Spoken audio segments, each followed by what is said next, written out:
ಇನ್ನು ಚಿನ್ನಸ್ವಾಮಿ ಸ್ಟೇಡಿಯಂನಲ್ಲಿ ಸಂಭ್ರಮಾಚರಣೆಗೆ ಸಿದ್ಧತೆಗಳಾಗಿದೆ. ಟಿಕೆಟ್ ಇರೋರಿಗೆ, ಪಾಸ್ ಇರೋರಿಗೆ ಮಾತ್ರ ಅವಕಾಶ. ಸಂಭ್ರಮಾಚರಣೆಯಲ್ಲಿ ಪಾಸ್ ಇದ್ರೆ ಮಾತ್ರ ಒಳಗೆಂಟ್ರಿ. ಚಿನ್ನಸ್ವಾಮಿ ಸ್ಟೇಡಿಯಂಗೆ ಪ್ರವೇಶಿಸಬೇಕು ಅಂತಂದ್ರೆ, ಸಂಭ್ರಮಾಚರಣೆಯಲ್ಲಿ ಸ್ಟೇಡಿಯಂ ಒಳಗೆ ಭಾಗಿಯಾಗಬೇಕು ಅಂತಂದ್ರೆ ಪಾಸ್ ಇರಲೇಬೇಕು.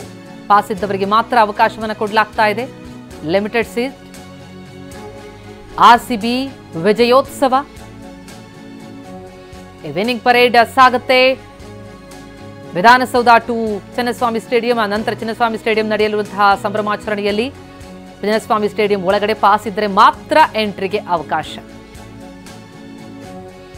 5 ರಿಂದ 6 ಗಂಟೆವರೆಗೂ ಕೂಡ ಆರ್ಸಿಬಿ ತಂಡದ ಅಭಿನಂದನಾ ಕಾರ್ಯಕ್ರಮ ನಡೆಯುತ್ತೆ.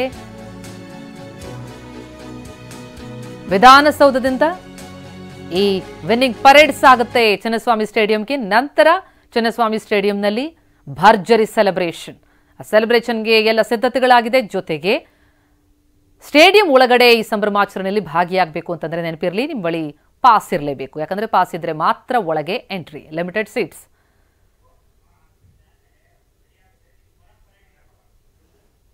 ಹದಿನೆಂಟು ವರ್ಷ, ಪ್ರತಿ ವರ್ಷವೂ ಕೂಡ ಆರ್ಸಿಬಿ ತಂಡ ಈ ಬಾರಿ ಕಪ್ ಗೆದ್ದೇ ಗೆಲ್ಲುತ್ತೆ ಅಂತ ಬಹಳ ದೊಡ್ಡ ನಿರೀಕ್ಷೆ ಇಟ್ಕೊಂಡಿರ್ತಿತ್ತು ಅಭಿಮಾನಿ ಬಳಗ. ಈ ಬಾರಿ ಆ ಕನಸು ನನಸಾಗಿದೆ.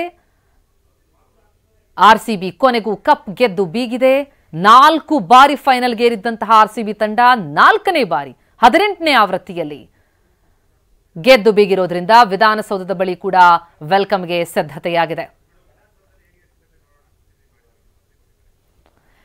ಎಸ್, ವಿಧಾನಸೌಧದಲ್ಲಿ ಈ ಆರ್ಸಿಬಿ ತಂಡ ವೆಲ್ಕಮ್ ಮಾಡೋದಕ್ಕೆ ಹೇಗಾಗಿದೆ ಸಿದ್ಧತೆ? ನಮ್ಮ ಪ್ರತಿನಿಧಿ ಪ್ರಸನ್ನ ಪ್ರತ್ಯಕ್ಷ ವರದಿ ಕೊಟ್ಟಿದ್ದಾರೆ, ನೋಡೋಣ ಬನ್ನಿ. ನಾವೇ ಚಾಂಪಿಯನ್ಸು, ನಾವೇ ಕಪ್ ವಿನ್ನರ್ಸು, ಇಷ್ಟಾದ್ಮೇಲೆ ಸರ್ಕಾರ ಕೂಡ ಸುಮ್ಮನೆ ಇರೋದಕ್ಕೆ ಸಾಧ್ಯನಾ? ಖಂಡಿತವಾಗ್ಲೂ ಇಲ್ಲ.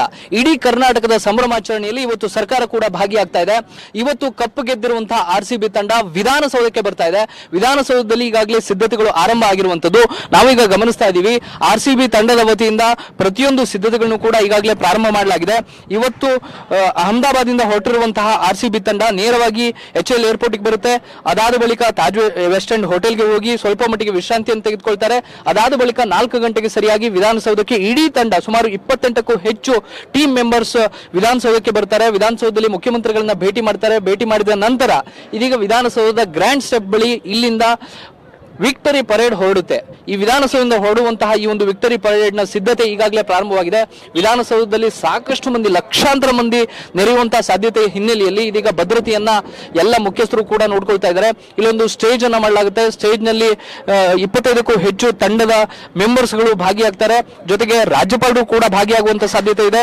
ಮುಖ್ಯಮಂತ್ರಿ ಸಿದ್ದರಾಮಯ್ಯ ಮತ್ತು ಉಪಮುಖ್ಯಮಂತ್ರಿ DK ಶಿವಕುಮಾರ್ ಅವರು ಕೂಡ ಈ ಕಾರ್ಯಕ್ರಮದಲ್ಲಿ ಭಾಗಿಯಾಗಿ ಇಲ್ಲಿಂದ ತೆರೆದ ವಾಹನದ ಮೂಲಕ ವಿಧಾನಸೌಧದ ಮುಂಭಾಗದಿಂದ ಎಲ್ಲ ಕ್ರಿಕೆಟ್ ಆಟಗಾರರು ಕೂಡ ಕಪ್ಪನ್ನ ಗೆದ್ದು ಸಂಭ್ರಮದಲ್ಲಿ ತೊಡಗಿರುವಂತಹ ಮತ್ತು ಇಡೀ ಕಪ್ಪನ್ನ ಇಡೀ ಕರ್ನಾಟಕಕ್ಕೆ ಡೆಡಿಕೇಟ್ ಮಾಡಿರುವಂತಹ ತಂಡದ ಆಟಗಾರರೆಲ್ಲರೂ ಕೂಡ ಒಂದು ತೆರೆದ ವಾಹನದ ಮೂಲಕ ವಿಧಾನಸೌಧದ ಗ್ರ್ಯಾಂಡ್ ಸ್ಟೆಪ್ ಮುಂಭಾಗದಿಂದ ಚಿನ್ನಸ್ವಾಮಿ ಸ್ಟೇಡಿಯಂ ವರೆಗೆ ತೆರಳುತ್ತಾರೆ. ಈ ಮೂಲಕ ಕಳೆದ 18 ವರ್ಷಗಳಿಂದ ನಾವು ಒಂದು ರೀತಿಯ ವನವಾಸವನ್ನು ಅನುಭವಿಸ್ಬಿಟ್ಟಿದ್ವಿ. ಆ ಎಲ್ಲ ವನವಾಸಕ್ಕೂ ಕೂಡ ನಿನ್ನೆ ಕಪ್ ಗೆದ್ದಂತಹ ಕಪ್ ಒಂದು ಇತಿಶ್ರೀಯನ್ನ ಹಾಡಿದೆ. ಆ ಒಂದು ಸಂಭ್ರಮಾಚರಣೆ ಇನ್ನು 18 ದಿನ ಕಳೆದ್ರೂ ನಿಲ್ಲೋದಿಲ್ಲ ಅನ್ನುವಂತಹ ವಾತಾವರಣ ಕಂಡು ಬರ್ತಾ ಇದೆ. ಈ ಕಾರಣಕ್ಕೋಸ್ಕರ ಸರ್ಕಾರವೂ ಕೂಡ ಆರ್ಸಿಬಿ ತಂಡ ಇದು ಕೇವಲ ಒಂದು ಫ್ರಾಂಚೈಸಿ ಅಲ್ಲ, ಇದು ಕನ್ನಡಿಗರ ಭಾವನೆಗಳ ಜೊತೆಗೆ ಮಿಳಿತ ಆಗಿರುವಂತಹ ಒಂದು ತಂಡ.